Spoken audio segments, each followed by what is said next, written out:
네, 안녕하세요. 레벨 2 챕터 이제 6장이랑 7장 강의를 맡은 나마루입니다. 다들 반가워요. 일단은 제가 이제 MT를 준비하느라 녹화가 너무 늦어져가지고 이 부분 정말 죄송합니다. 그 이제 이번 주부터 레벨 2는 저와 비농기님 그리고 한규상님이 이제 챕터를 나눠가지고 돌아가면서 이제 녹화본으로 강의를 진행할 예정입니다. 과제는 영상에서 따로 언급이 없으면요. 그 저희 교재 핸즈온 머신러닝에서 이제 어 저희 강의에서 배운 그 챕터를 이제 노션에 정리를 하여서 이제 그 세션 정리 노트 제출용에다가 업로드를 해주시면 됩니다. 관련해 가지고 뭐 어떻게 업로드하는 건지 뭐 까먹으셨거나 그러신 분들은 저한테 그 슬랙으로 DM에 연락 주시면 될 거예요. 네, 그리고 이제 저희 녹화로 이제 세션 진행하다 보니까 이제 출석은 저희 따로 진행은 안 하고요. 대신에 이제 과제를 아예 내지 않거나 아니면 부실하게 제출을 하실 경우에는 이제 그 출석 그 벌금이랑 동일하게 벌금이 차감이 되니까 주의를 해주셔야 됩니다. 뭐 예를 들면 뭐 과제를 안 냈다 하면 이제 출석도 이제 그 미출석으로 간주되면서 이제 그 과제 벌금도 이제 동시에 들어가기 때문에 꼭 과제를 해주시기 바랍니다. 네, 그리고 오늘은 이제 챕터 6장이랑 7장 진행할 건데 6장 내용이 생각보다 많이 없어요. 그리고 6장이랑 7장이 거의 내용이 이어져 가지고 두 개를 이제 동시에 강의를 진행하려고 합니다. 그러면 이제 진행을 하도록 할게요. 저희가 이제 배울 내용이 이제 여기 결정 트리인데 이제 이 결정 트리라는 게요. 이제 분류와 회귀 작업 그리고 이제 다중 출력 작업도 가능한 이제 머신러닝 알고리즘 중에 하나예요. 그리고 이제 최근에 이제 뭐 경진대회나 이제 데이터톤에서 자주 사용되는 가장 강력한 머신러닝 알고리즘 중 하나인 이제 랜덤 포레스트의 이제 기본 요소가 되는 아주 중요한 머신러닝 알고리즘입니다. 일단은 제가 코드를 좀 살펴봐 드리면 이제 이 아이리스 데이터는 아마 다들 아실 거예요. 이 아이리스 데이터는 이제 그 붓꽃 데이터고요. 일단 X에다가 이제 그 아이리스 데이터에서 이제 꽃잎의 길이와 너비 피처만 이제 가져와 가지고 X에다 넣고 뭐 이제 Y에다가는 타겟값을 넣었겠죠. 그리고 이제 이 결정 트리를 만드는 방법은 이 사이킨런에서 이제 그 트리라고 하는 그 안에 이제 그 내부 그 모듈이 있는데 거기서 이제 그 디시전 트리 클래시피어를 가져오시면 되고요. 지금 보시면 이제 그 매개 변수가 뭐 여러 개 있는데 이거는 이제 저희가 이제 오늘 강의 진행하면서 차차 알려드릴게요. 그래서 되게 간단합니다. 이제 x랑 y를 이렇게 선언을 하고요.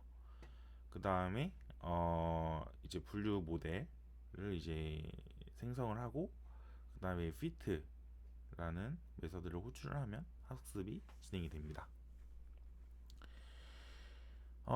그리고 이제 그 결정 트리 같은 경우에는 어, 그 시각화를 이제 좀 이쁘게 할 수 있거든요. 그래서 이제 그 export graph bg라는 함수가 있어요. 이거 이제 임포트 하시면 되는데 이거를 사용하면 되게 이미지가 이쁘게 그 뽑혀요. 그래가지고 여기 코드 참고하시면 될 것 같고요. 여기서 이제 이 분류기랑 특히 여기 아웃 파일 같은 경우에는 이 매개 변수는 여기에 그 주소를 이제 어디에다가 저장할 건지 파일을 어디에다 저장할 건지를 세팅을 해주고 그리고 이제 그 피처 네임이랑 클래스 네임 같은 경우에는 이제 그 피처의 이름이랑 그 타겟 변수 이름 각각 설정하시면 됩니다. 그다음에 이제 밑에는 뭐 꾸미는 요소거든요. 이거는 이제 그 공식 문서 참고하시면 될 텐데, 일단 이거 두 개는 이제 라운드 처리를 할 건지, 그리고 이제 색깔 처리할 건지 등을 이제 설정하는 거라고 보시면 되겠습니다. 그리고 이제 밑에 이제 코드 실행하면 이제 이거 닷 확장자로 그 이미지가 저장이 됩니다. 그래서 이런 식으로 저장이 돼요. 그래서 이렇게 알록달록하게 이미지가 뽑힙니다. 그래서 이런 식으로 이제 남한테 설명할 때 이렇게 그림을 뽑아주면 되게 좋겠죠. 그 다음에 이제 예측하는 부분을 좀 알려드리면요. 일단 결정 트리는 이제 루트 노드부터 이제 리프 노드까지 이제 도달하면서 최종적으로 클래스를 예측하는 형태인데, 결정 트리의 이제 특징이 뭐냐면, 저희가 그 뭐 로지스틱 회기 앞서 아마 배우셨을 텐데, 그런 회기 같은 경우 뭐 아니면 이제 뭐 다른 분류 모델이 뭐 많은데, 그런 것들은 대부분 이제 스케일에 되게 민감하거든요. 근데 이제 결정 트리 같은 경우에는 이게 인계값을 기준으로 대소 비교를 하기 때문에 이게 스케일을 굳이 맞출 필요가 없어요. 그러니까 스케일링을 할 필요가 없어가지고 그런 부분의 전처리가 필요하지 않으니까 되게 편리하다라고 볼 수 있고요. 그리고 이제 아까 그 위에 그림에서 보면 이제 진이 뭐 샘플 그리고 뭐 밸류 클래스 이렇게 있는데, 이 샘플즈 같은 경우에는 얼마나 많은 훈련 샘플이 이제 적용이 되었는지가 이제 숫자로 나와 있는 거고, 밸류 같은 경우에는 이제 그 노드에서 각 클래스에 얼마나 많은 훈련 샘플이 있는지 보여주는 거고, 진위 같은 경우에는 이 진위 불순도라고 하는 값을 이제 그 보여줍니다. 그래서 진위 불순도가 뭐냐면, 여기 아래 공식 나와 있는 것처럼 이렇게 생겼는데, 이 i 같은 경우에는 i는 이거예요. 그 몇 번째 노드인지가 이제 그 i에 표시되는 거고, 이 k는 이제 그 클래스 어떤 클래스인지, 예를 들면서 뭐 k가 1이면 뭐 얘는 뭐 뭐냐 그 불꽃이 이제 종류가 세 가지가 있잖아요. 그래서 뭐 그 중에 하나, 이게 세 가지가 있으니까 이제 k가 이제 1부터 3까지 있는 거예요. 각각의 숫자가 이제 어떤 종인지 이렇게 매치가 되는 거죠. 그리고 이제 이 p가 뭐냐면, 이제 그 이제 i라고 하는 i 번째 노드에서 어떤 클래스의 비율을 나타냅니다. 전체 개수 중에 그 해당 클래스의 비율이라고 보시면 되고요. 그렇게 해가지고 그 값을 이제 제곱한 다음에 1에서 빼주면 돼요. 그래서 1 빼기 그 클래스 각각을 이제 다 비율을 이제 제곱해가지고 더한 다음에 최종적으로 1에서 빼는 형태의 공식이 되겠습니다. 네.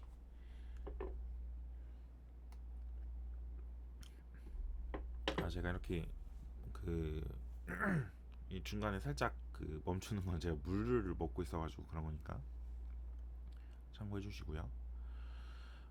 그 예측한 거 결정 트리로 예측한 거를 그 시각화를 한 거예요.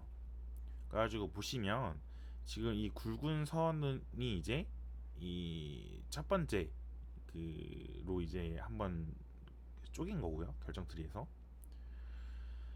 그래가지고 지금 이런 데이터랑 그 나머지 데이터를 이렇게 한번 이렇게 쪼개진 거예요.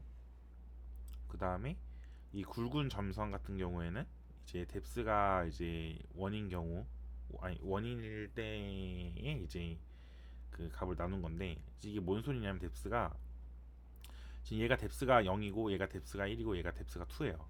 뎁스 1, 2, 3, 0, 1, 2 이런 식입니다.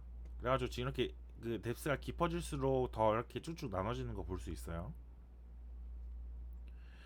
그래가지고 그걸 시각하면 이제 이런 식으로 표현할 수 있다 이런 겁니다. 그래가지고 이제 뎁스 그 이제 매기변수에서 맥스 뎁스가 있었잖아요. 그거를 이제 그게 원래 2로 설정했을 때 이렇게 그림이 나왔는데 3으로 설정을 한다면 이제 이 점선이 하나가 더 추가가 되겠죠, 어디에.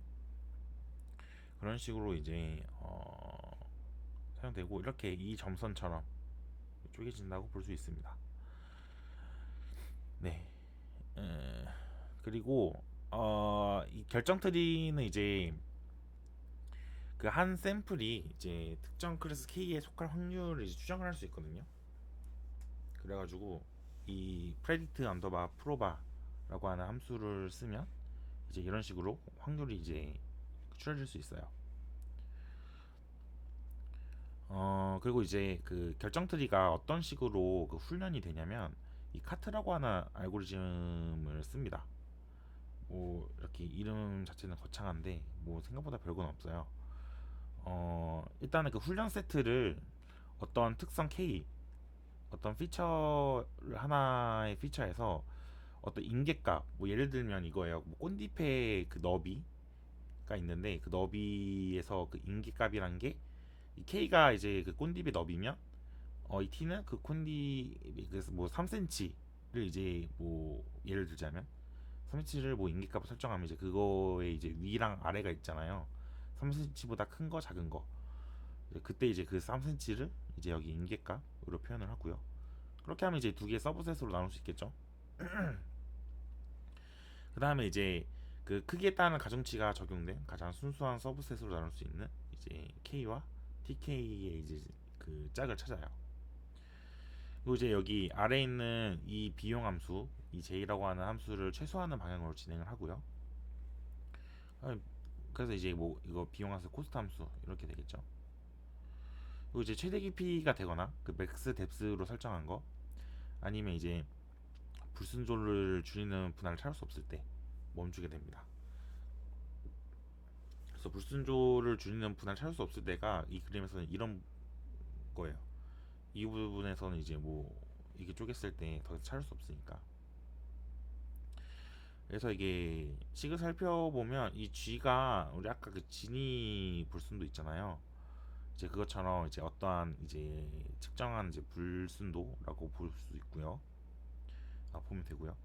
그 다음에 이 M 같은 경우에는 이제 그 뭐냐 그 딱 이렇게 쪼갰을 때 그 개수예요. 이 그냥 M이 뭐냐면 그냥 M은 지금 여기에서 가지고 있는 이 샘플을 의미를 하고요.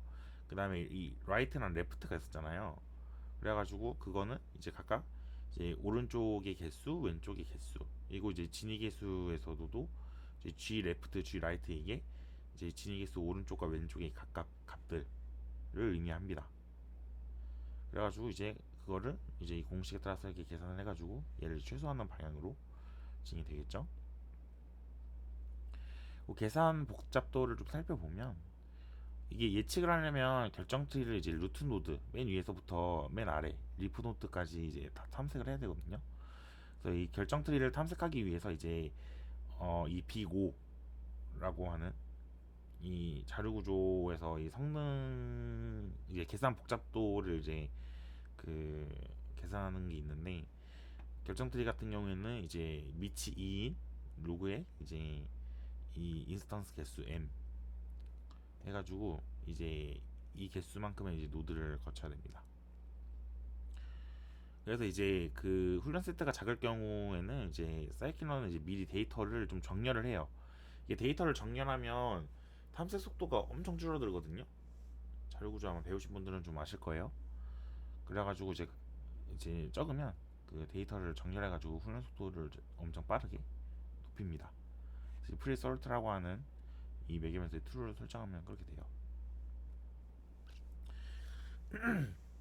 그리고 이제 불순도라는 게 있는데 얘는 이제 기본적으로 이제 결정 트리가 이제 진이라고 하는 불순도를 사용을 하는데 이 크리테리언에 이제 그 엔트로피라고 설정을 하면 이 매개함수에 이렇게 설정한 다음에 이제 결정 트리 그 인스턴스를 만들면 이제 그 엔트로피 불순도를 사용을 할 수가 있어요.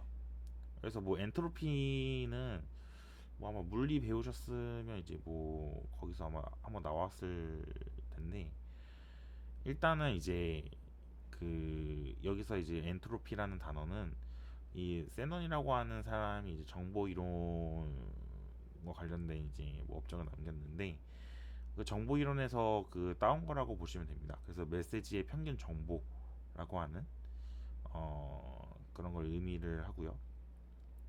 여기서 중요한 건 이제 엔트로피가 이제 0이라고 하면 이제 모든 메시지가 동일하다라고 이해하시면 됩니다.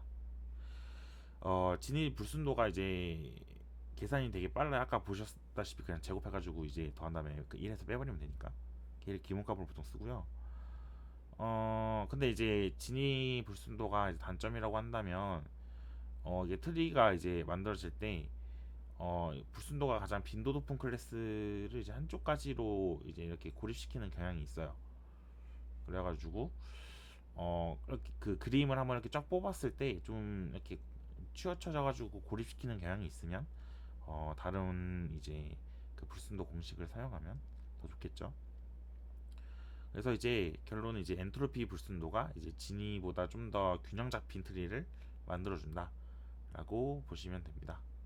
그래가지고 공식은 여기 아래처럼 생겼어요. 그래서 이제 제곱하는 게 아니라 그냥 여기 로그 씌웠다. 로그 씌우고 그 비율을 이제 앞에 한번 더 곱한 형태가 되겠습니다.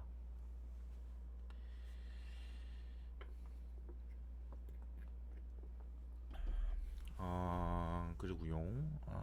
그 다음에 이제 규제 매개 변수들이 있는데 결정 트리는 이제 훈련 데이터에 대한 제약 사항이 좀 없는 편이에요. 그래가지고 이게 지금 뭔 말이냐? 그러니까 제약이 없다라는 거는 과대적합이 되기 쉽다라는 거랑 거의 똑같은 말입니다. 그래가지고 이제 훈련 데이터에 되게 가깝게 맞추려고 해가지고 과대적합이 되기가 엄청 쉬워요.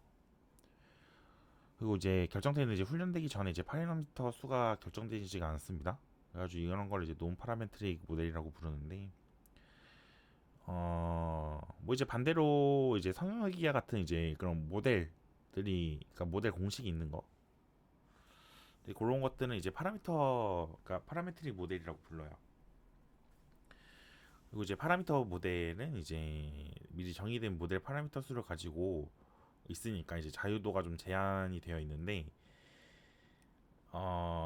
그러다 보니까 이제 과대적합될 위험이 이제 줄어들지만 이제 또 반대로 얘기하면 과소적합될 확률 과소적합될 이제 가능성이 좀 커진다고 볼 수 있겠죠. 결정 트리에서는 최대 깊이를 이제 그 제어할 수 있거든요. 그래서 아까 맥스 뎁스라고 하는 그 변수가 있잖아요. 그래가지고 그거를 조절하면서 이제 모델을 규제하는 방향으로 진행이 됩니다.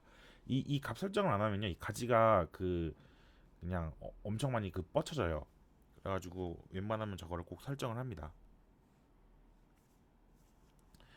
그래가지고 이 그림이 있는데 이 규제가 없는 경우에는 지금 이 왼쪽 그립처럼 지금 막 이렇게 막 뻗쳐나가요. 이런 식으로 엄청 그 데이터 하나하나에 되게 집착하는 경향이 보이죠.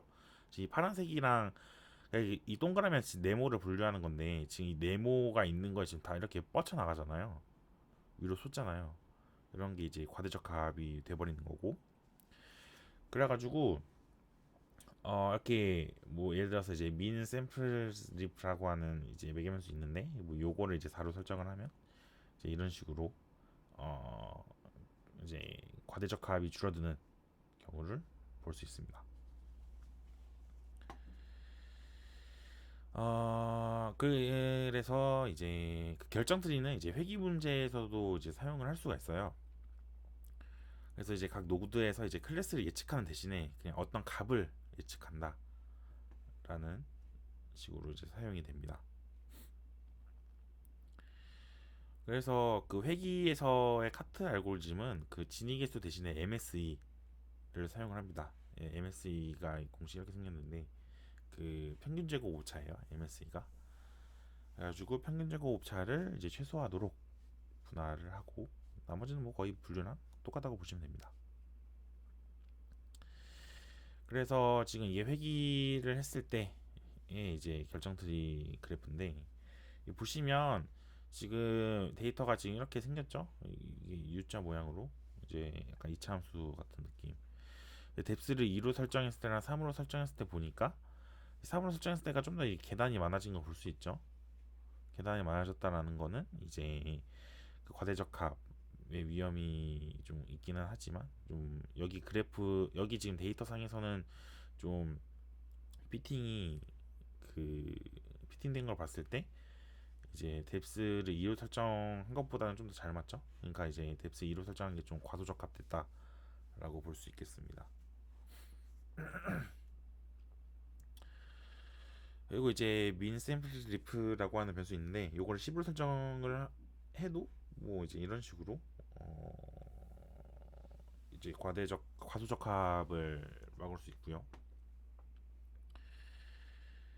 이제 왼쪽 같은 경우에는 이제 그 뭐냐 규제가 하나도 없을 때 규제가 하나도 없으니까 웬만하면 진짜 데이터에 다 맞추려고 하는 모습으로 보이고요. 오른쪽은 이제 이 규제 변수를 이제 설정을 했으니까 이제 이런 식으로 설정된 거, 이런 식으로 이제 그래프 그려진 거 볼 수 있습니다. 그리고 이제 그 결정들의 특징인데요. 얘는 이제 그 앞에 이제 이 모습들을 보면 약간 눈치채신 분도 있으셨겠지만 이제 계단 모양으로 결정 경계를 만들어요. 그래서 이게 뭔 소리냐면 모든 축에 이제 수직이라는 거거든요. 그래가지고 이 모든 불날은 이제 축의 수직입니다. 그래가지고 얘가 무슨 문제가 있냐면 이 결정 트리는 이제 훈련 센트의 이제 회전에 민감하거든요. 그래서 이 회전이라는 게 저희가 그냥 뭐 숫자 데이터, 뭐 북구 데이터가 이런 거에서는 이제 좀 와닿지는 않지만 뭐 예를 들면 이런 거예요. 뭐 그 저희가 엠리스트라고 하는 그 뭐냐 그 그 필기 숫자 필기 그 손글씨 글자 아니다 죄송합니다 그 숫자 손글씨 데이터셋인데 그게 이제 어 그냥 그 이미지 그대로 학습시켰을 때랑 걔를 데이터를 조금 회전시키고 데이터를 합수시키면 되게 잘 안 맞을 수도 있어요. 이 결정 트리를 활용할 때 뭐 이제 그 회전에 민감하다라는 게 지금 여기 아래 이제 그림처럼 이제 원래 데이터가 이제 이렇게 생겼다고 했을 때 그냥 이렇게 선 하나만 그리면 그 해결되는 거였거든요. 그러니까 이제 뭐냐면 이제 노드가 하나면 충분했던 건데 얘를 이제 살짝 회전을 시키니까 이제 계단이 이렇게 엄청 많아지는 거 보이죠? 얘가 이제 축의 수직이기 때문에 이런 식으로밖에 이제 그 분할을 못한다 특징이 있습니다. 그거 뭐 그냥 로지스틱 같은 경우에는 이렇게 뭐 사선으로 이렇게 쭉쭉 해가지고 결정 연계를 만들잖아요. 근데 이제 그 결정 트리 같은 경우에는 이제 계단 모양이기 때문에 이제 회전에 민감합니다.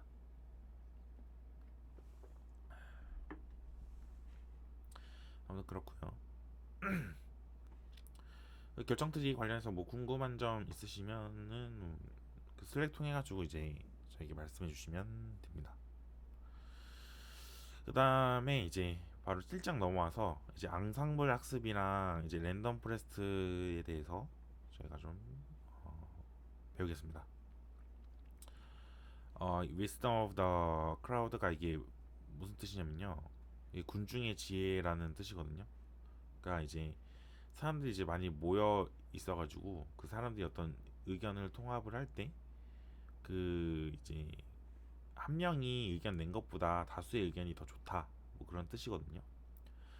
그래가지고 이제 이게 머신러닝에서도 적용이 됩니다.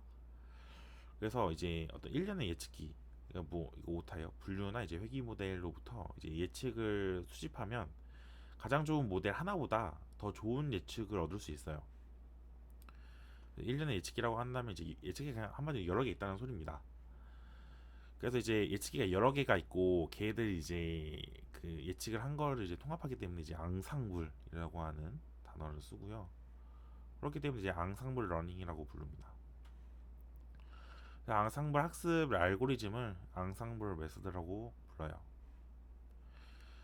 그리고 이제 결정 트리를 이제 앙상블을 진행을 하면 그러니까 결정 트리가 되게 여러 개 있는 거예요. 그 트리가. 그리고 이제 그거를 랜덤 포레스트라고 부릅니다. 그래서 이게 단어가 재밌는 게 결정 트리가 이렇게 트리잖아요. 그 나무. 걔들 여러 개 있으니까 이제 숲을 이룬다 해가지고 포레스트인데 이제 결정 트리가 이제 여러 개 진행이 되는데 이제 거기서 이제 랜덤성이 좀 부여를 하면서 그 학습시키기 때문에 이제 랜덤 포레스트라고 부르고 이건 이제 뒤에 내용이 나오니까 그때 자세하게 말씀드릴게요.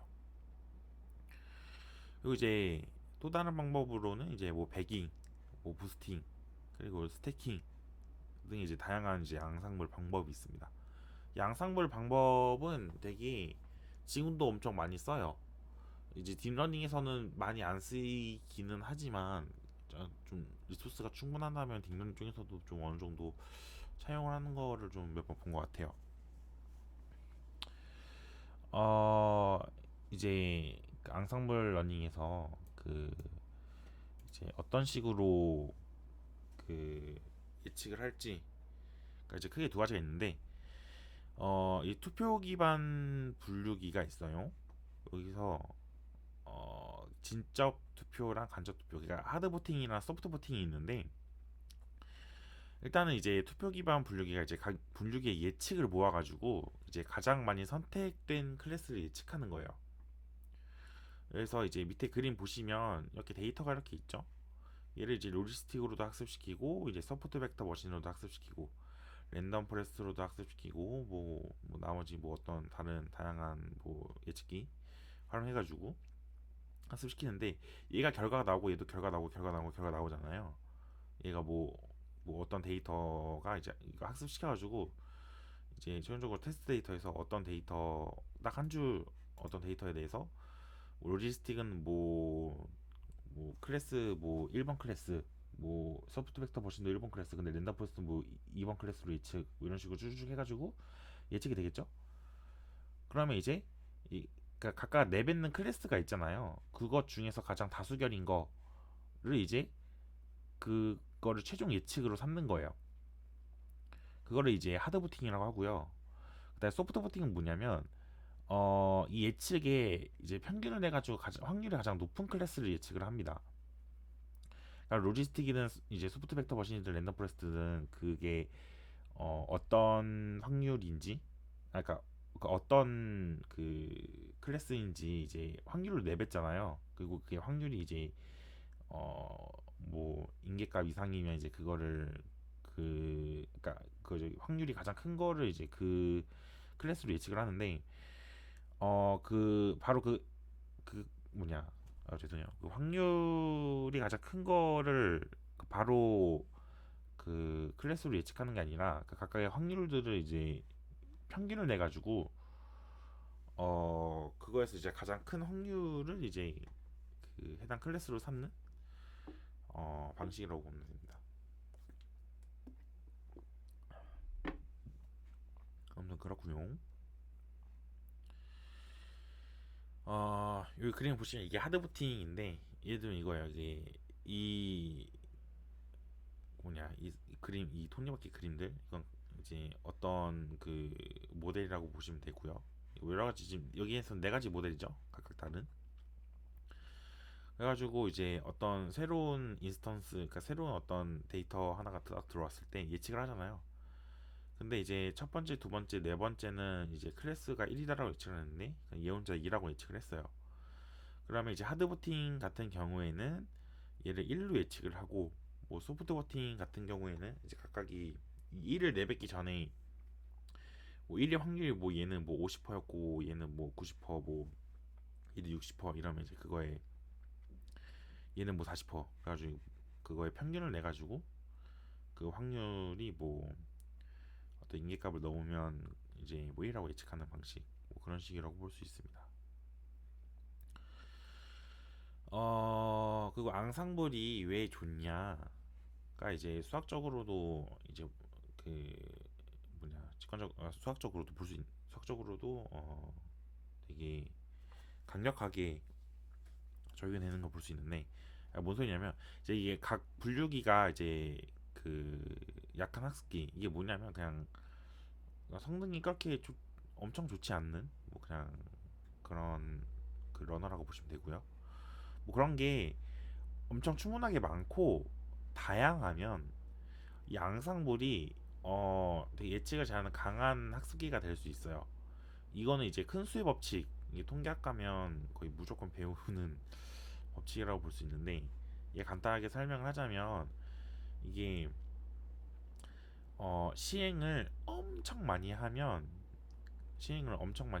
이제 그 통계적으로 예측한 게 이제 그 수학적으로 예측한 거랑 거의 동일해진다라고 보시면 됩니다. 예를 들어서 우리가 주사위를 던질 때 그 주사위 눈금이 이제 어떤 게 나오든 다 6분의 1이잖아요. 근데 이제 6분의 1이라는 게 그냥 우리가 1에서 그냥 6을 나눈 건데, 얘를 이제 그 주사위를 한 1억 번 던져요. 그러면 각각이 1, 2부터 6까지 나올 확률이 다 이제 6분의 2, 완벽하게 6분의 1은 아니지만 6분의 1에 되게 근접해지잖아요. 그래서 이 그림이 이제 그런 거를 보여주고 있습니다. 그래서 얘 같은 경우에는 동전 던지기인데, 그 앞면이 나올 확률이 1%가 더 커요. 그래가지고 얘를 이제 그 엄청 많은 시행을 했을 때 보시면 이제 이 지금 우리가 봐도 이 앞면이 나올 확률이 51%로 설정 있으니까 51%에 되게 근접하게 나올 거 아니에요? 많이 던질수록. 그래서 지금 얘 수렴되는 거 볼 수 있죠.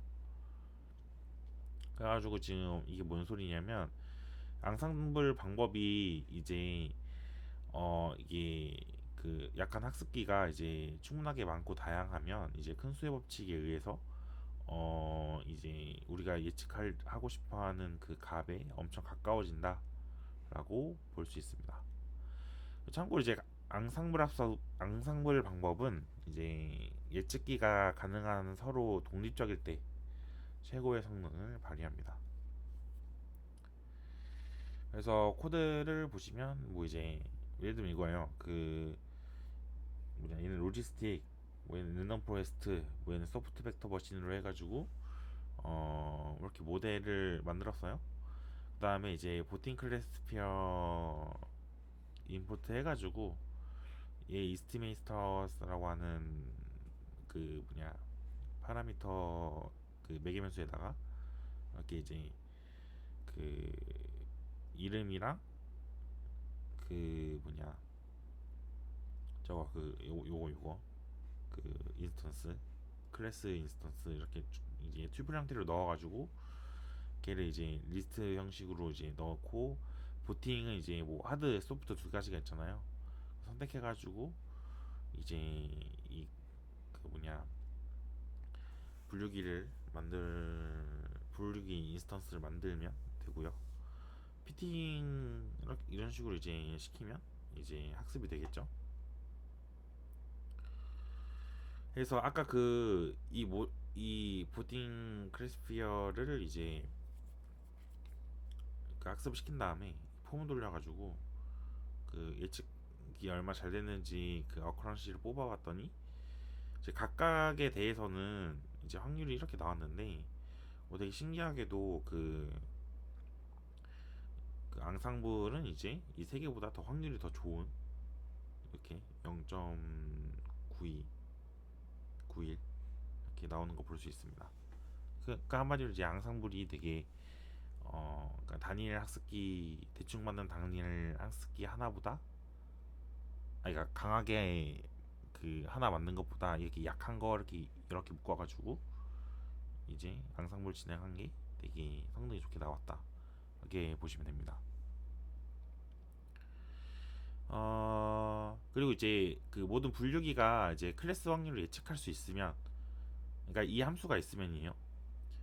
이 프레딕트 프로바 메서드 이게 있으면 이제 개별 분류기 예측을 평균을 내 가지고 가장 확률이 높은 클래스를 예측할 수 있어요. 일단 뭐 당연하죠. 그래가지고 이 방식을 이제 간접 투표 방식이라고 하고요. 얘는 이제 확률이 높은 투표의 비중을 더 두기 때문에 얘 직접 투표 방식보다는 성능이 더 높아요. 그래서 이 소프트로 진행하면 상당히 좋습니다.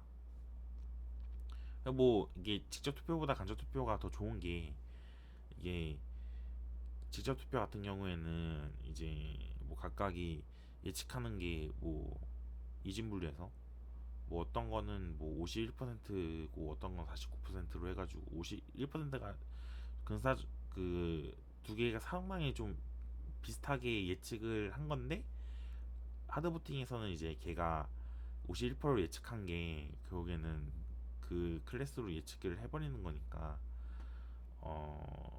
이제 그런 극단적인 경우에서는 이제 성능이 안 나올 수 있는데, 만약에 이제 간접 투표 소프트 버팅으로 진행을 하면 이제 그런 부분도 이제 고려가 되면서 이제 그 계산이 되는 거니까 이제 성능이 좀 더 좋다고 볼 수 있겠죠.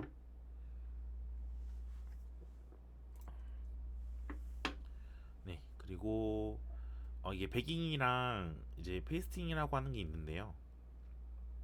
이게 같은 알고리즘으로 이제 그 학습을 하는데, 훈련 세트의 서브셋을 무작위로 구성을 해가지고 그 분류기들을 각각 다르게 학습시킬 수 있어요. 그래서 이제 훈련 세트에서 중복을 허용하여 샘플링하는 방식을 이제 배깅이라고 합니다. 근데 이제 이게 중복을 허용한 이제 리샘플링을 이제 저희 통계학에서는 이제 부트스트래핑이라고 하거든요. 뭐 이거는 뭐 알아주시면 좋고요. 그다음에 중복을 허용하지 않고 샘플링하는 방식을 이제 페이스팅이라고 합니다. 그래서 이제 뒤에 보시면 이제 이 그림을 보면요, 이제 트레이닝 셋이 이렇게 이퉁 하고 있어요. 이렇게. 그다음에 얘를, 이게 데이터가 지금 뭐 이렇게 이 파란색이랑 흰색깔 이렇게 있잖아요. 얘를 이제 랜덤으로 서브셋을 나눠요. 서브셋 내는 다음에 이것만으로 이제 각각을 이제 학습을 시키는 거죠. 근데 이제 이 데이터를 이렇게 뽑을 때 이제 여기서 뽑았던 거, 그러니까 여기서 뽑아가지고 얘가 만들어졌으면 이 두 번째 서브셋에서는 이 첫 번째 서브셋에 있는 데이터는 두 번째 서브셋에 없어 없는 경우, 그런 식으로 이제 그건 이제 한마디로 이제 중복이 안 된다는 거죠. 중복이 이제 안 된 경우랑 이제 중복을 허용해가지고 그냥 랜덤으로 막 뽑는 방식, 그런 거가 이제 그런 방식으로 여러 가지 방법을 할 수 있는데, 이제 이 백인 같은 경우에는 이제 중복으로 그냥 뽑는다라고 보시면 됩니다. 그래가지고 이제 어 뭐냐, 데이터 개수가 좀 없는 경우에는 그냥 중복을 허용해서 그냥 배깅하는 게 제일 좋은 것 같아요. 그래서 뭐 이런 근신처럼 진행이 된다라고 보시면 되고요. 배깅 같은 경우에도 이제 사이킨런에 있어가지고 그 사이킨런에 이제 앙상블 내부 모듈로 이제 가시면 이렇게 배깅 클래스피어 그 클래스를 이제 생성할 수 있고요. 그래서 이제 그 클래스를 만들 때 이제 어떤 분류기를 쓸 건지가 이제 첫 번째 매개 변수에다가 이제 넣고요. 그 다음에 이제 나머지 변수들은 이제 뭐 몇 번 뭐 실행할 건지, 그리고 이제 그 샘플의 최대 개수도 설정할 수 있고, 그리고 이제 부트스트래핑을 할 건지 이런 거, 그리고 랜덤 스테이트 설정 이런 걸 다 할 수 있습니다. 그 이제 배깅이 아니라, 그러니까 중복 안 하려면 그 부트스트래핑이 이제 false라고 지정을 하면 되겠죠. 페이스팅 하려면. 그래가지고 지금 여기 그림을 보시면 이제 왼쪽은 그냥 단일 결정 트리 그린 거고, 오른쪽은 이제 배깅을 해가지고 이제 랜덤, 그러니까 그 랜덤 포레스트는 아니고 배깅을 해가지고 이제 그 결정 트리를 여러 개 만들어가지고 500개를 만든 거예요. 여기서는 500개를 만들어서 그리니까, 일단 여기 그림 보면 어때요? 지금 디시전 트리 이제 하나 만들었을 때는 지금 이렇게 되게 과대적합이 된 거를 볼 수가 있는데, 지금 얘를 앙상블을 때려버리니까, 그러니까 배깅으로 이제 앙상블을 하니까 이런 식으로 어느 정도 그 과대적합이 해결된 걸 좀 볼 수 있습니다. 그래서 이제 앙상블 예측이 결정들이 하나의 예측보다 일반화가 훨씬 잘 된 거를 볼 수 있어요. 근데 이제 그 부트스트래핑은 이제 각 예측기가 학습하는 서브셋의 이제 다양성을 되게 증가시키기 때문에 배깅이 이제 페이스팅보다 평양이 조금 더 높습니다. 하지만 이제 다양성을 추가한다는 거는 이제 예측키들의 이제 상관관계를 줄이는 거랑 같은 말이거든요. 그래서 이제 앙상블의 분산을 감소를 시킵니다. 그래가지고 이제 배깅이 더 나은 모델을 만들기 때문에 일반적으로 더 선호한다는 거. 그래서 이제 배깅을 이제 먼저 쓰시면 될 것 같아요. 그리고 이제 시간이랑 CPU 파워가 이제 좀 여유가 있다 하면 이제 교차 검증으로 배깅이랑 페이스팅 둘 다 한번 써봐가지고 이제 더 나은 걸 선택하면 되겠죠. 다음 이제 아웃 오브 백 평가가 있는데 얘가 뭐냐면요. 이 배깅 여러분 이 배깅을 하면요. 배깅 알고리즘을 쓰면 이게 어떤 샘플은 한 예측기를 위해서 이제 여러 번 샘플링 되는 경우가 있어요. 근데 어떤 거는 전혀 선택되지 않을 수 있습니다. 그러니까 이제 아까 그림에서는 그 뭐냐 예측기가 이렇게 네 개가 있잖아요. 그 그 네 개에서 그러니까 어떤 샘플 하나를 딱 이제 마킹을 딱 해요.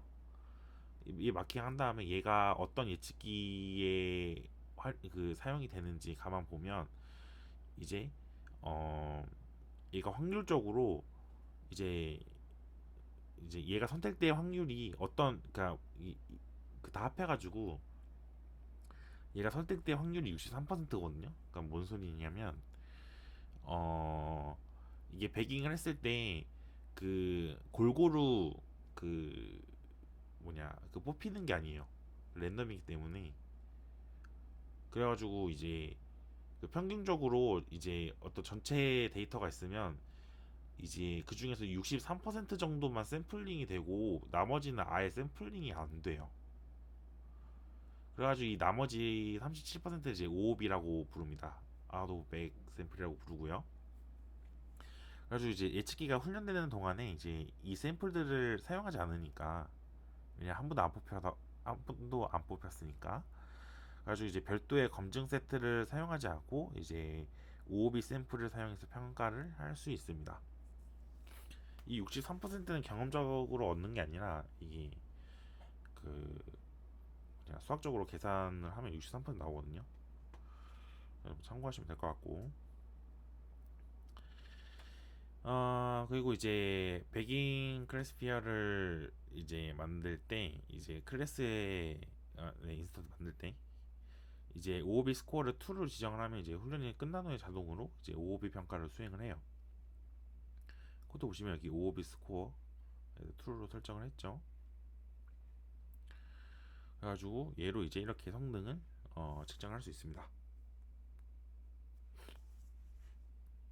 백인 클래시피어 같은 경우에 이제 특성 샘플링도 지원하는데요. 특성 샘플링이 뭐냐면, 그러니까 데이터 샘플링은 그냥 그 데이터를 이렇게 랜덤으로 뽑는 건데, 특성 샘플링은 이제 데이터의 특성이 있잖아요. 그 뭐냐 붓꽃 데이터에서는 이제 꽃잎의 뭐 길이, 뭐 넓이, 뭐 이런 거 있죠. 그런 특성들 피처라고 부르잖아요. 그 피처도 샘플링을 할 수 있어요. 그래서 이제 맥스 피처스랑 이제 부트스트랩 그 피처스 두 매개 변수로 조정이 됩니다. 그래서 이게 그 북구 데이터 같은 경우에는 사실 피처가 별로 많지 않잖아요. 그래서 웬만하면 다 쓰는데 이 이미지 같은 경우에는 매우 고차원인데 이게 뭔 소리냐면 그 이미지의 그 픽셀들 있잖아요. 그 픽셀들 하나하나가 그 특성 피처라고 보시면 돼요. 그래서 예를 들어서 뭐 저희가 보통 사진들 해상도가 뭐 1980 곱하기 뭐 1200? 뭐 이러나? 무슨 아니면 뭐 이제 몇만 화소 몇백만 화소 뭐 이러잖아요. 그래서 픽셀 수인데 그게 다 이제 특성 개수라고 보시면 돼요. 엄청 많잖아요. 그래가지고 이제 그럴 때 그거를 다 계산하면 너무 그 리소스도 많이 낭비가 되고 사실 오버피팅될 확률이 매우 크기 때문에 그런 경우에서는 이제 이렇게 그 피처 샘플링이 굉장히 효과가 좋습니다. 뭐 딥러닝에서는 뭐 다르게 뭐 진행이 되는데 일단 머신러닝이 특히 이제 이 백인 클래시피어 이런 부분에서는 어 마음도 그렇고요. 이제 훈련 특성이랑 샘플을 모두 이거 두 개 훈련 특성 피처 그리고 이제 샘플을 이제 모두 샘플링하는 것을 이제 랜덤 패치 방식이라고 하고요. 얘는 이제 설정을 이제 부트스트랩은 이제 그 파일수로 설정하고 이제 맥스 샘플스는 1로 설정하면 이제 랜덤 패치 방식으로 진행되고 훈련 샘플을 모두 사용하고 특성만 샘플링하는 거 이걸 이제 랜덤 서브스페이스 방식이라고 하거든요. 그래가지고 얘 같은 경우에는 뭐 이제 부트스트랩 피처스를 true로 설정하거나 아니면 또는 이제 맥스 피처스를 이제 1.0보다 낮게 설정하면 됩니다. 그래서 특성 샘플링은 그 이제 예측기가 더 다양하게 예측기가 학습이 되게끔 만들어서 이제 평양을 좀 늘리지만 분산을 낮추는 효과를 얻을 수 있습니다.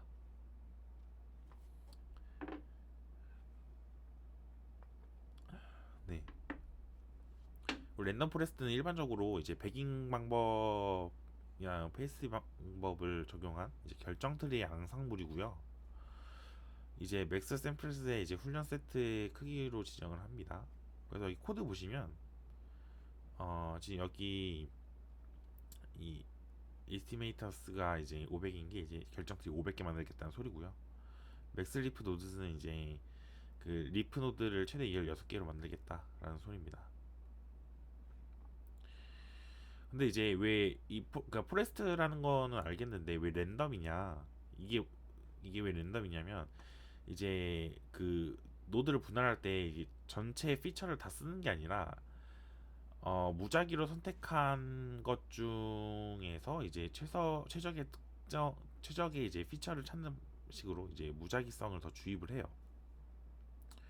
뭐 이렇게 하는 거는 뭐 앞서서 설명했듯이 이제 평양을 손해 보는 대신에 분산을 낮춰가지고 이제 전체적으로 더 훌륭한 모델을 만들려고 합니다. 그렇고요. 그 다음에 이제 이 랜덤 포레스트라는 게 있고요. 그 다음에 엑스트라 트리라는 게 있어요. 얘가 뭐냐면 이게 트리를 좀 더 무작위하게 만들려고 이 후보 특성을 사용해서 이제 무작위로 분할한 다음에 그 중에서 최상의 분할을 선택하는 방식이에요. 아주 이게 되게 극단적으로 이제 무작위한 트리의 이제 랜덤 프레스트라서 이제 익스트림 랜덤 트리라고 부르는데 뭐 줄여가지고 그냥 엑스트라 트리라고 불러요.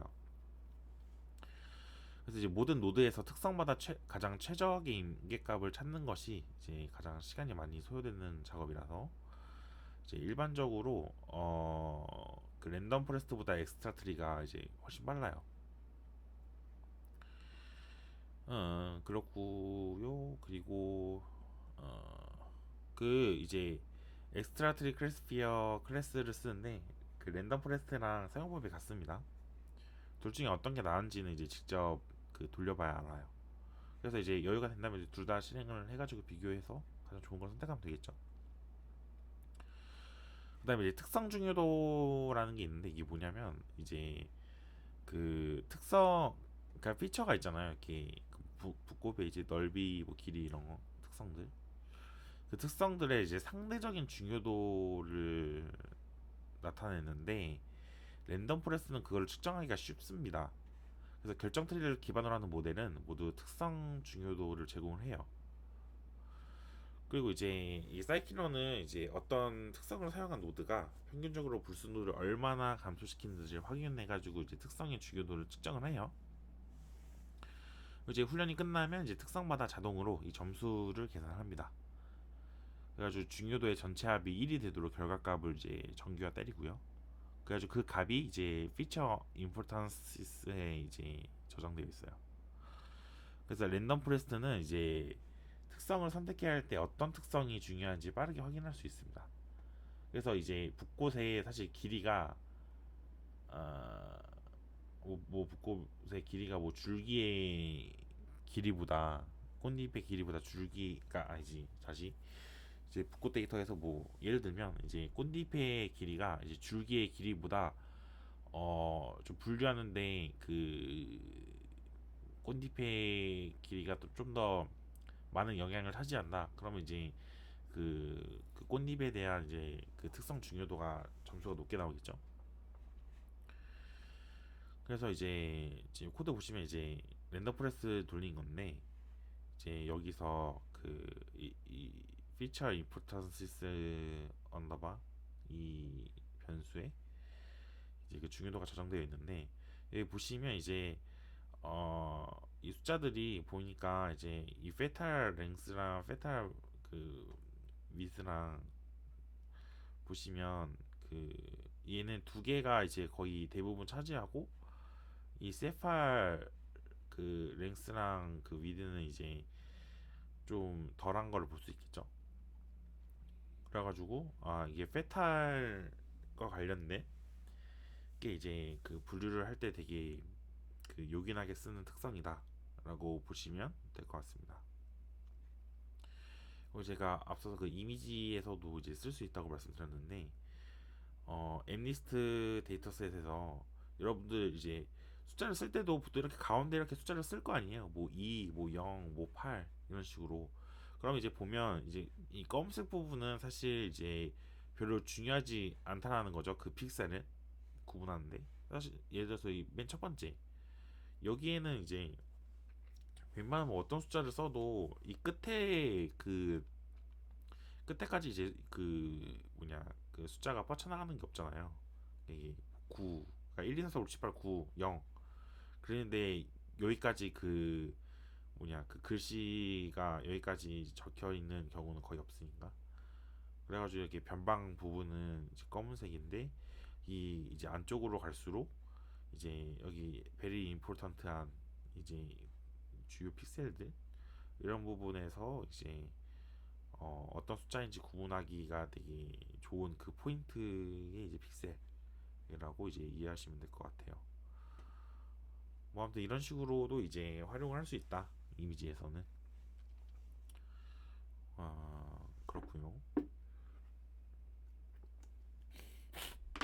그다음에 이제 부스팅은 그 강한 학습기를 여러 개 연결해 가지고 강한 학습기를 만드는 방법이거든요. 그래서 이제 부스팅의 그 방법의 아이디어는 이제 그 앞에 모델들을 그 보완해 나가면서 이제 예측기를 학습시키는 거예요. 그래서 가장 인기 있는 게 이제 에이다 부스트랑 그레디언트 부스팅이 있는데 일단 뒤에서 더 설명해 드릴게요. 이 에이다 부스팅이 뭐냐면 이제 앞서 이전 모델이 이제 과소적합했던 훈련 샘플의 가중치를 더 높여서 이전의 예측기들을 보완하면서 이제 학습시키는 방법인데 얘들이 이제 새로운 예측기는 이제 학습하기 어려운 샘플에 점점 맞춰지게 됩니다. 그리고 이제 각 예측기가 이제 이전 게 훈련이 돼야지 이제 예측이 되는 거라서 이제 병렬화할 수가 없다는 단점이 있긴 한데 이 그림을 보시면 이 그림으로 바로 이해가 되실 것 같은데 이제 이런 식으로 이렇게 예측을 한번 해요. 그리고 이 예측한 거에 이제 그 성능을 측정해가지고 그 다음에 예측기에 그걸 반영을 해가지고 좀 더 잘 예측을 하게끔 이렇게 바뀐다라고 보시면 됩니다. 이런 식으로. 근데 밑에 데이터를 보시면 아시겠지만 데이터가 이렇게 또 들어간 속도도 랜덤이죠. 가지고 이제 이런 식으로 이제 그 뭐냐 랜덤이라는 게 그 배깅 한 거죠. 배깅 랜덤을 뽑혀가지고 이런 식으로 학습하는 거가 이제 에이다 부스트인데 이제 그 단계를 좀 확인을 이제 뒤에서 아마 해보게 될 거예요. 그리고 이제 이 문스라고 하는 데이터셋이 있는데 그냥 이런 식으로 그 태극 모양으로 데이터가 이렇게 되어 있는 그냥 뭐 대표적인 데이터셋인데 얘 같은 경우에 그러니까 이 데이터셋에 훈련을 시킨 이제 그 예측기의 이제 결정 경계 모습인데요. 이 보시면 1, 2, 3, 4, 5가 지금 이거예요. 여기 1, 그러니까 1, 2, 3, 4, 5 이렇게. 그래서 이제 보시면 이제 1일 때, 2일 때, 3일 때, 4일 때, 5일 때 이렇게 이제 보면 이제 이전 거를 좀 더 보완해 나가면서 이제 그 결정 경계를 그리는 모습을 볼 수 있습니다. 그리고 이제 그 앙상블 한 거니까 그 모델 같은 경우에는 이 그림을 그릴 때 규제를 강하게 한 이제 그 RBF 커널에 이제 SVM 분류기를 썼다고 보시면 됩니다. 여기 이 그림에서는 그 러닝 레이트를 이제 0.5로 줄이니까 어 되게 어 뭐라 해야 되지, 좀 더 편차가 없게끔 학습된 거를 볼 수 있습니다. 이렇게 이제 파라미터를 이제 조금씩 이제 수정하면서 이제 찾는 거죠. 에이다 부스트가 이제 어떤 식으로 진행이 되냐면요. 그러니까 이전에 예측기에서 이제 성능을 측정한 다음에 다음 예측기에서 이제 그거를 반영을 해서 가정치를 두고 이제 점진적으로 학습을 시키는 건데, 그맨 처음에는 이제 각 샘플 가중치이 이제 이 W라고 하는 게 이제 초기에는 이제 n분의 1로 초기화가 돼요. m은 이제 그 샘플 개수고요. 이제 첫 번째 예측기가 학습이 되고 가중치가 적용된 에러율, 이제 첫 번째가 학습됐으니까 이 R1이 이제 훈련 세트에 대해 계산이 됩니다.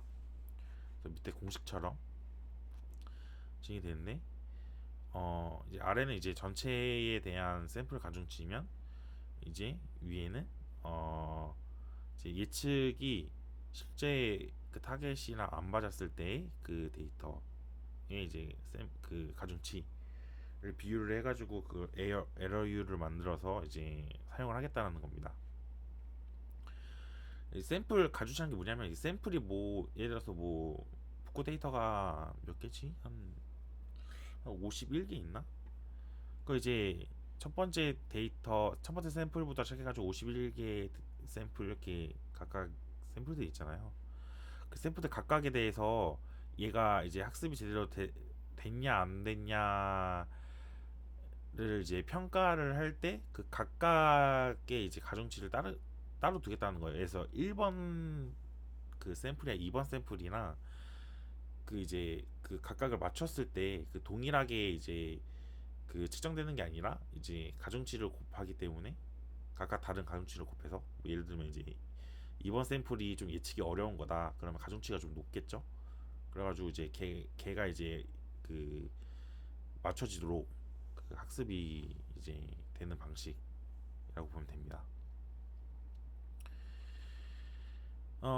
그리고 이제 가중치는 이제 여기 아래에는 이제 식으로 이제 계산이 되는데, 제 같은 경우에는 이제 여기 보시다시피 이제 그 예측기 구용, 여기서 이제 에타는 이제 합승률 파이퍼 파라미터고, 예측기가 이제 정확할수록 가중치가 더 높게 된다고 하네요. 그래서 이제 무작위로 예측하는 정도면 가중치가 0에 가깝고, 이제 뭐 그보다 나쁘면 또 음수가 될 수도 있겠죠. 여기 공식을 보면 이제 에이다부스트 알고리즘이 이제 최종적으로 이제 밑에 식을 통해 가지고 가중치가 이제 업데이트가 되는데, 그러니까 이제 잘못 분류된 샘플의 가중치가 이제 커진다라고 보시면 됩니다. 그래가지고 업데이트하고 그 다음에 가중치를 이제 정규화를 한번 때려요. 그렇게 이제 이 웨이트가 이제 업데이트가 됩니다. 그 다음에 마지막으로 이제 새 예측기가 업데이트된 가중치를 사용해서 이제 훈련이 되고 전체 과정이 이제 반복이 돼요. 이 새 예측기가 이제 그 가중치가 계산이 되고 이제 샘플의 가중치를 업데이트해서 또 다른 예측기를 이제 훈련한 식이에요. 이렇게 지그재그로. 그래서 이제 어떤 우리가 개수를 지정해가지고 그 개수만큼 도달을 하거나 아니면 완벽하게 예측기가 만들어지면 그때 멈추고요. 예측을 할 때 이제 에이다 부스트는 이게 단순하게 그 모든 예측기의 예측을 계산을 하고요. 그 다음에 예측기의 가중치에 이제 그 알파 J를 더해가지고 예측 결과를 만듭니다. 그 가중치 합이 가장 큰 클래스가 이제 예측 결과가 됩니다.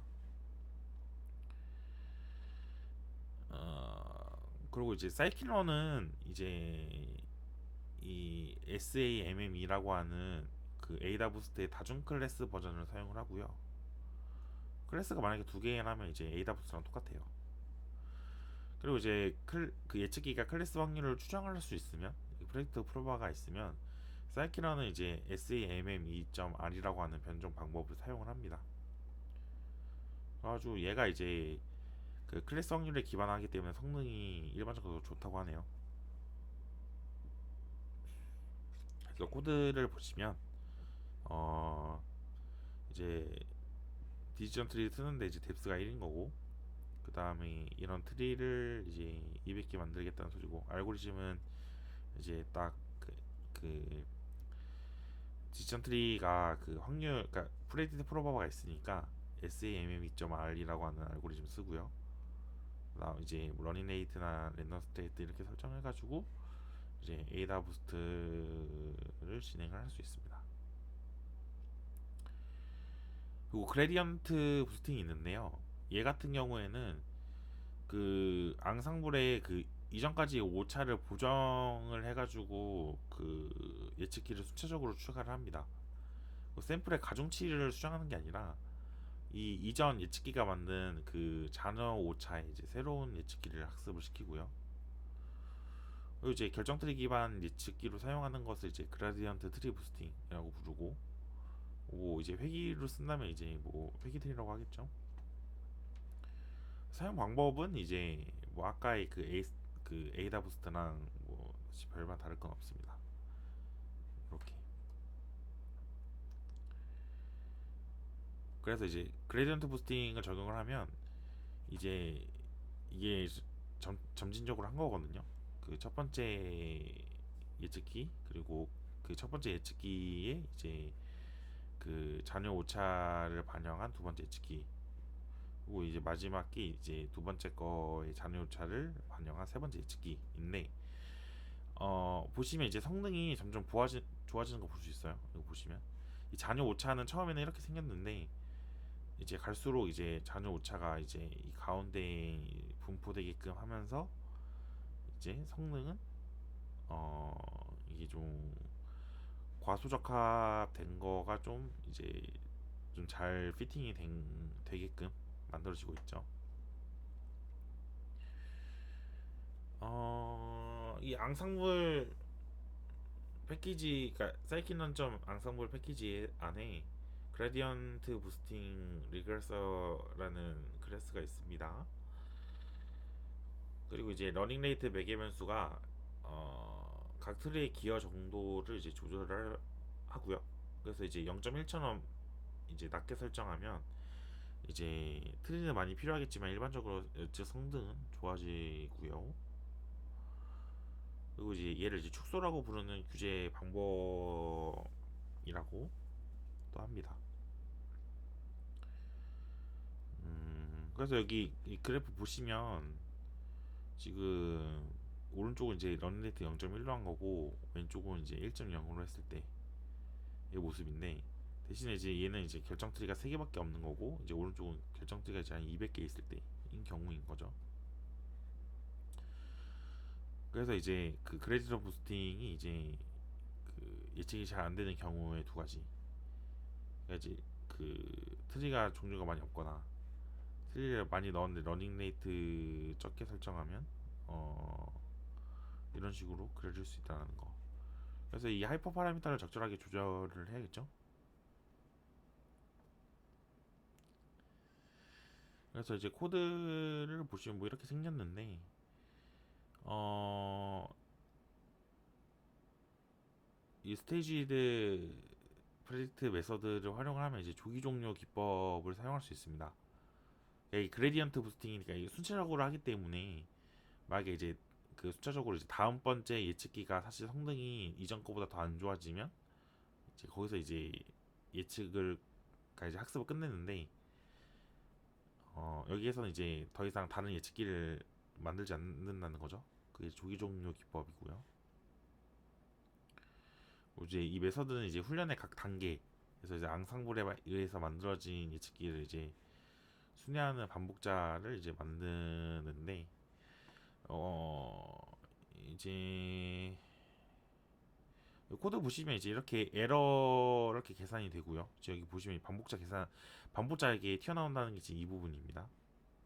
이 포린에서 이제 인 부분, 이터레이터 들어가는 부분이 이쪽이고요. 그렇게 해가지고 이제 에러들을 순차적으로 이제 계산이 되고, 이제 거기서 이제 베스트인 거를 계산을 이제 그 할 수 있겠죠. 조기 종료된 거에 이제 그때 이제 오차 찾을 수 있는 그런 코드입니다. 그래서 요거 같은 경우에는 그 조기 종료를 했을 때 여기 보시면 지금 이게 그러니까 이게 지금 그레디언트 부스팅 한 거니까 얘가 순차적으로 지금 학습이 이렇게 좀 되고 있는 거거든요. 이게 하나씩. 근데 여기 이제 미니멈 찍고 이제 학습 시간이 계속 그 뭐냐 밸리데이션 에러가 올라가는 거예요.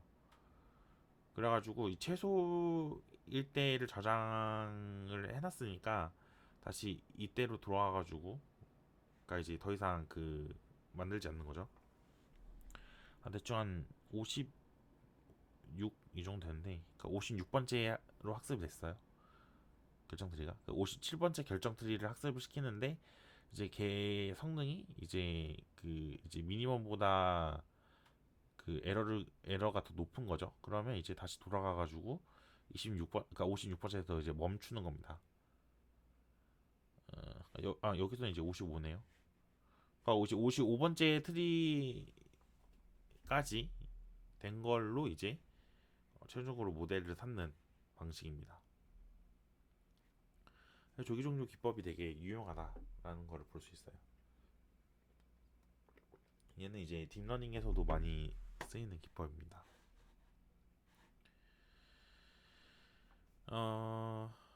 그리고 이제 훈련을 중지하는 방법으로 조기 종료를 구현할 수 있는데 뭐 코드는 이제 아래처럼 할 수 있습니다. 그래서 중요한 건 여기 이 부분이죠. 이제 그 학습을 시키는데 그 가장 그 밸리데이션 에러가 적었던 것보다 현재 밸리데이션 에러가 더 작으면 이제 걔가 이제 최소가 되는 건데 그게 아닌 경우에는 사실 이제 그 이전 게 좋았다는 거잖아요. 가장 성능이. 그래가지고 이제 거기서 멈추고 이제 거기까지를 이제 모델로 삼는 건데 이제 그 이게 그 뭐냐 그 몇 번 참을 수 있을지 그러니까 이게 한번 그러니까 55번째까지 학습을 시킨 게 이제 미니멈인데 이제 56번째니까 에러가 더 올라갔어요. 근데 그 다음번에 또 올라갈지 내려갈지는 사실 모르거든요. 그래가지고 그 최소 찍고 나서 이제 몇 번 동안 그게 계속 올라가도 그 참고 진행을 할 건지 그것도 이제 지정을 할 수가 있습니다. 아무튼 뭐 그런 게 있고요.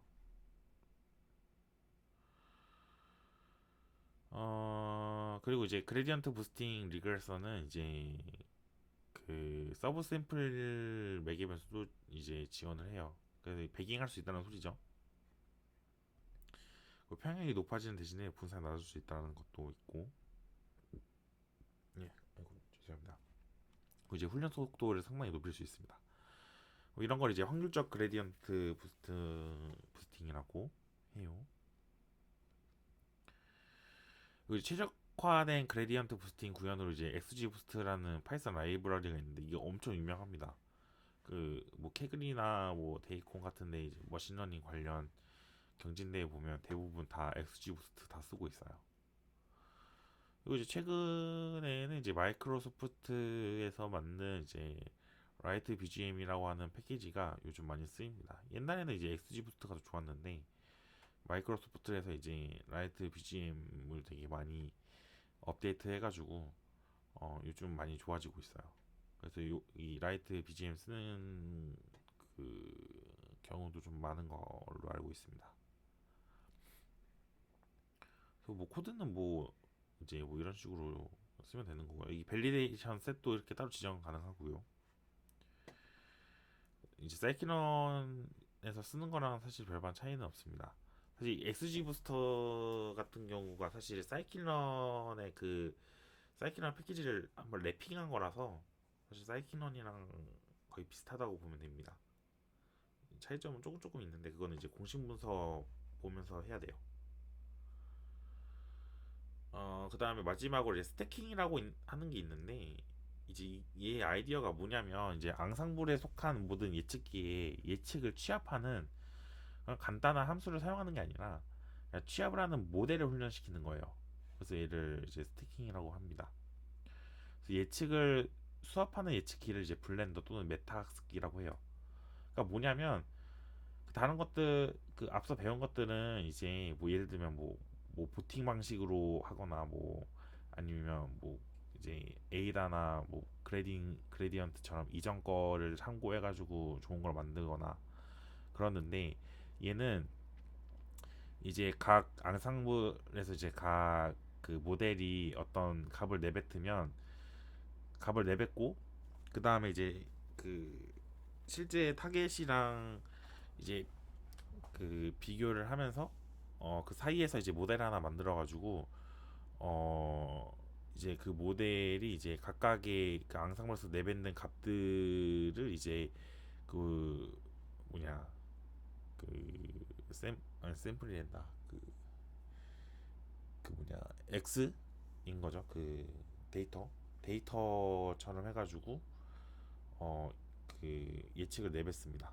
그래서 뒤에 그림 보면 그냥 이런 식이에요. 뭐 이 프레딕트 해가지고 프레딕션이 이렇게 나왔어요. 뭐 3.1, 2.7, 2.9.